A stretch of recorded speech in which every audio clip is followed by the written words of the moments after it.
بسم اللہ الرحمن الرحیم رب اشرح لی صدری ویسر لی امری واحلل عقدۃ من لسانی یفقہوا قولی۔ صحبت اور غسل جنابت۔ صحابہ کرام رضی اللہ عنہم کے درمیان غسل جنابت کا ایک مسئلہ زیر بحث آیا۔ ایک گروہ کہتا تھا کہ غسل صرف دخول پہ فرض ہو جاتا ہے، انزال شرط نہیں، یعنی واٹر ڈسچارج جو ہے وہ ضروری نہیں۔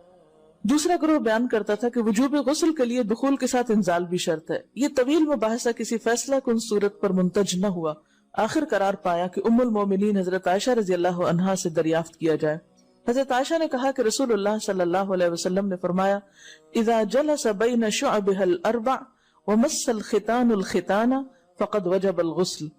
جب مرد عورت کی چار شاخوں کے درمیان بیٹھ جائے اور اس کا محل ختنہ عورت کے محل ختنہ کے ساتھ مس کرے تو غسل واجب ہو جاتا ہے۔ تو مسئلہ یہ ثابت ہوا کہ صرف دخول پر ہی مرد اور عورت جنبی ہو جاتے ہیں اور ان پہ غسل واجب ہو جاتا ہے، انزال یعنی منی کا نکلنا شرط نہیں۔ جنابت کے احکام۔ وجوب غسل کی حالت کو حالت جنابت کہتے ہیں۔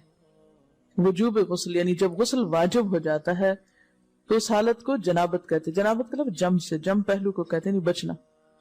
مندرجہ ذیل چار حالتوں میں مسلمان مرد اور عورت پر غسل کرنا فرض ہو جاتا ہے۔ نمبر 1، جوش کے ساتھ منی خارج ہونے کے بعد، اس میں احتلام بھی داخل ہے، یعنی کوئی ایسا خواب آئے یا ویسے۔ نمبر 2، صحبت کے بعد یعنی سیکشول انٹرکورس کے بعد۔ نمبر 3، حیض کے بعد۔ نمبر 4، نفاس کے بعد یعنی بچے کی پیدائش کے بعد۔ اس میں یاد رکھیے کہ بہت سے لوگ پوچھتے ہیں کہ اگر خواتین انٹرنل چیک اپ کرواتی ہیں تو کیا اس سے غسل واجب ہوتا؟ تو کوئی غسل واجب نہیں ہوتا جب تک کہ ان چار چیزوں میں سے کوئی چیز نہ ہو۔ اس میں یاد رکھیے کہ بہت سے لوگ پوچھتے ہیں کہ اگر خواتین انٹرنل چیک اپ کرواتی ہیں تو کیا اس سے غسل واجب ہوتا؟ تو کوئی غسل واجب نہیں ہوتا جب تک کہ ان چار چیزوں میں سے کوئی چیز نہ ہو۔ صرف منی خارج ہونے سے بات نہیں بلکہ جوش کے ساتھ منی خارج ہونے کے بعد غسل واجب ہوتا ہے۔ رسول اللہ صلی اللہ علیہ وسلم نے فرمایا، جب تم عورت کی چار شاخوں کے درمیان بیٹھ کر صحبت کرو تو تم پر غسل واجب ہو گیا اگرچہ منی نہ نکلے۔ آپ نے غور کیا ہوگا کہ طہارت کے مسائل بہت تفصیل کے ساتھ اور اپنے اندر بہت ڈیٹیلز رکھتے ہیں، اور بہت سے موضوعات ایسے ہیں کہ جو انسان کی ظاہری زندگی نہیں بلکہ اس کی نجی اور ذاتی زندگی سے متعلق بھی ہیں، لیکن اس طرح پبلکلی ان کو پڑھانا اور ان کو سکھانا یہ بھی ایک ضرورت ہے، کیونکہ آپ صلی اللہ علیہ وسلم نے انصار کی خواتین کی تعریف کی کہ انصار کی خواتین کتنی اچھی ہیں جنہیں حیا دین کا علم حاصل کرنے سے نہیں روکتا۔ تو سوال یہ پیدا ہوتا ہے کہ آخر اتنی تفصیلات کیوں؟ اور بعض لوگ اس کو ناپسندیدہ قرار دیتے ہیں، تو ایسا کرنا ناسمجھی کی علامت ہے۔ ہم دیکھتے ہیں کہ انسان اگر اللہ کے بتائے ہوئے طریقے کے مطابق زندگی بسر کرتا ہے تو اس میں خیر ہی خیر ہے، اور وہ صرف خیر اس کی اپنی ذات تک نہیں رہتی، بعض اوقات دوسروں کی بھلائی کا ذریعہ بھی بن جاتی۔ عورت کو بھی احتلام ہوتا ہے۔ ام المومنین حضرت سلمہ رضی اللہ عنہا روایت کرتی ہیں کہ حضرت ام سلیم نے رسول اللہ صلی اللہ علیہ وسلم سے کہا، اے اللہ کے رسول، یقیناً اللہ حق سے نہیں شرماتا، یعنی حق بات اور ایک ضروری بات جو ہے اس کو واضح کرنا ضروری ہوتا ہے، اور اس معاملے میں شرم سے کام نہیں لینا چاہیے، کہیں ایسا نہ ہو کہ انسان انجانے میں غلط کام کرتا رہے۔ تو یہ کہہ کر انہوں نے مسئلہ پوچھا، کیا عورت پر غسل ہے جبکہ اس کو احتلام ہو؟ آپ نے فرمایا ہاں، لیکن جب پانی کا نشان دیکھے یعنی منی دیکھے۔ اس پر حضرت ام سلمہ نے شرم سے منہ چھپا لیا اور عرض کیا، اے اللہ کے رسول، کیا عورت کو بھی احتلام ہوتا ہے؟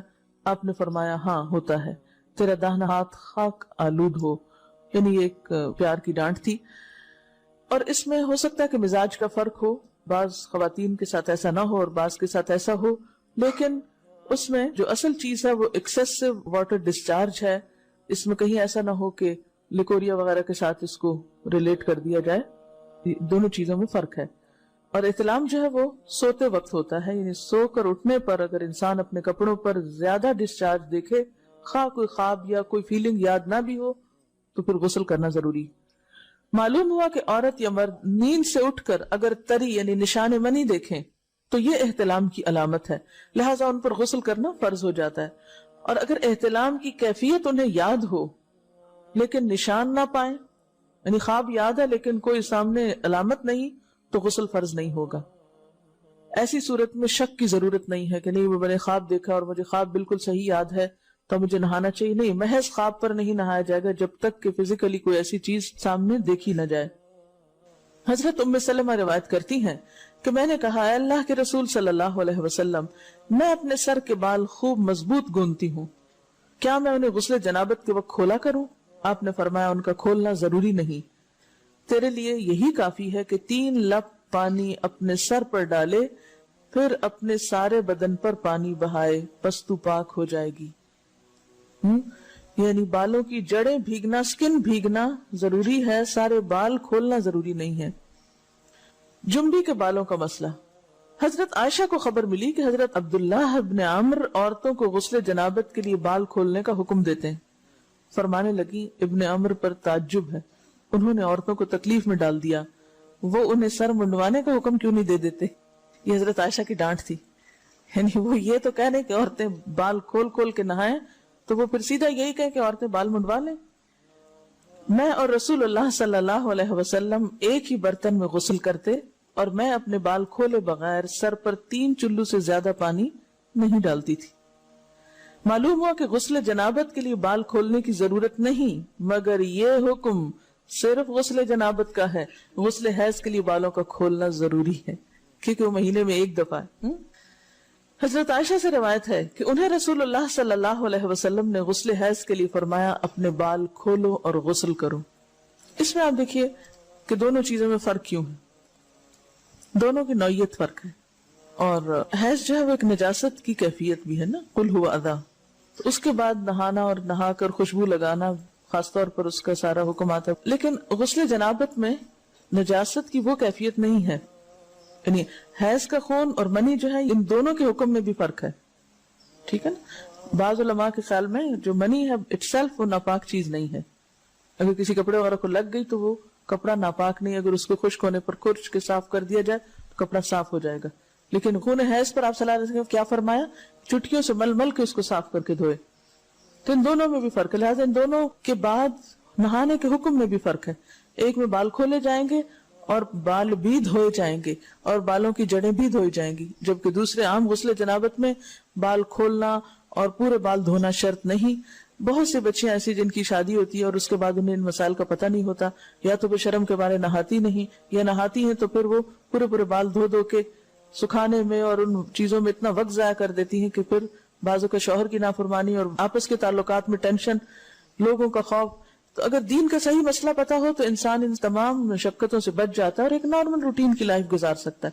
تو اس میں کیا صرف 3 کپ پانی، 3 لپ پانی، یعنی 3 دفعہ کیوں کہ اگر ایک دفعہ ڈالنے سے پوری طرح نہیں بھیگا تو آپ یہ بھی کر سکتے ٹیپ کے آگے سر کر کے تو ساری اسکن جو ہے سر کی اس کو آپ گیلا کر لیں. پیچھے سے بال جو ہیں اگر لمبے ہیں تو ان کو ایک طرف کر دیں تاکہ پورے بال نہ دھونے پڑے، نہ سکھانے پڑے، نہ خشک کرنے پڑے، اور باقی جسم پہ پانی بہا لیں.